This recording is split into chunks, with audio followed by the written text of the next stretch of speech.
ዛሬ ሁለት መልእክት አለኝ። አንደኛው ወላጅ ለሆናችሁ፣ ሁለተኛ ደግሞ ወላጅ ለመሆን ያሰባችሁ ወይም ልጆች እንዲኖራችሁ እቅድ ላይ ያላችሁ እናንተን አንድ ጥያቄ ልጠይቃችሁ። ገና ለመውለድ ያሰባችሁ፣ ለልጆቻችሁ ተቀማጭ አላችሁ፣ ባንክ ውስጥ ገንዘብ አላችሁ፣ ልጆቻችሁን የምታሳድጉበት በቂ ገንዘብ ወይም ደግሞ የተሻለ ህይወት ለመስጠት ዝግጁ ናችሁ? ብቻ አስቡበት። እናንተ በመጣችሁበት ወይም እናንተ ባደጋችሁበት መንገድ ወይም ደግሞ አስተዳደግ ነው ልጆቻችሁ ማስተዳደግ የምትፈልጉት። ያንን ከሆነ ራሳችሁን በደንብ አድርጋችሁ ጠይቁት። እውነት እኔ ባደግኩበት መንገድ ልጄ ማደግ አለበት ወይ የሚለው፣ የተሻለ ህይወት መስጠት አለብኝ ወይስ እኔ ባደግኩበት መንገድ ማደግ አለበት የሚለው። ቢካዝ አብዛኛውን ኢትዮጵያ ውስጥ 90% እኔም ከመጣሁበት ማህበረሰብ ከፍተኛ ገቢ ካለው ቤተሰብ አይደለም። ቢካዝ መንግስት ሰራተኛ ነው። በዛውንም በጣም ሩቅ ቦታ እየሄደ እየሰራ እየመጣ ነው ያደግነው። ግን እናንተ አሁን ባላችሁበት ጊዜ እውነት ልጆች ወልዳችሁ ማሳደግ ትችላላችሁ? በቂ ገንዘብ አላችሁ?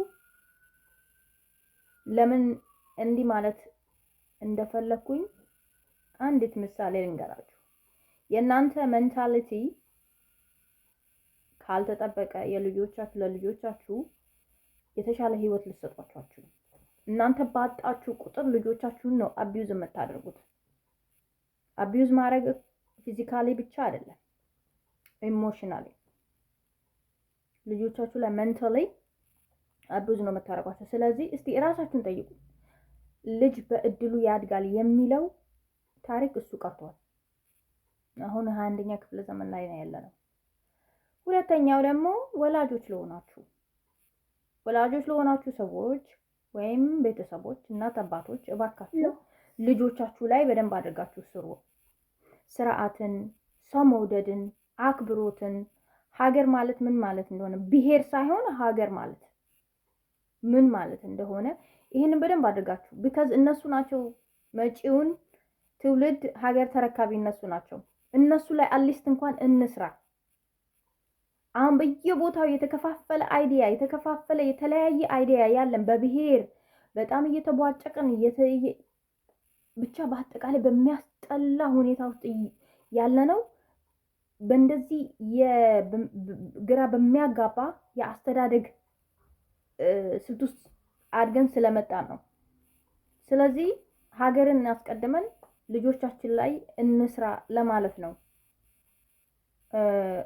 በእርግጥ ከኔ ይጀምራል። እኔ ሲንግል ማም ነኝ።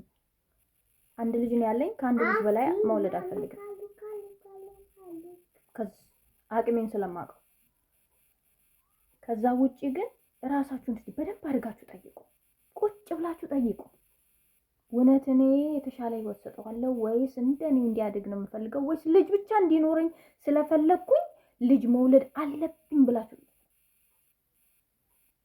እዛው ውሳኔ ውስጥ መግባት ትችላላችሁ። እስቲ ራሳችሁን ጠይቁ። ተወያዩበት ቤታችሁ።